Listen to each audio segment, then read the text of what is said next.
V 5 letih se je, bom rekel, nivo kvalitete ekip bistveno dvignil.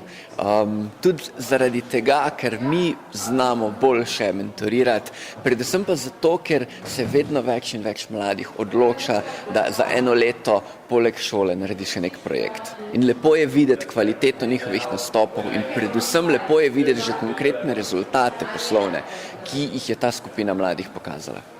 Letos izstopajo fizični izdelki in očitno je to zaradi tega, ker si mladi ne želijo prodajati megle, če tako ponazorim.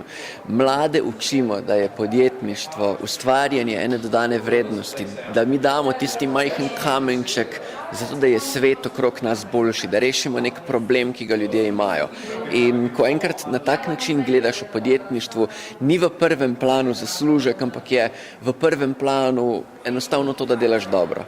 In zaradi tega imamo toliko veliko projektov, ki skoraj da vsak na nek način malo tudi omenja neko družbeno koristno noto. Mogoče to okolje, mogoče to kaj drugega.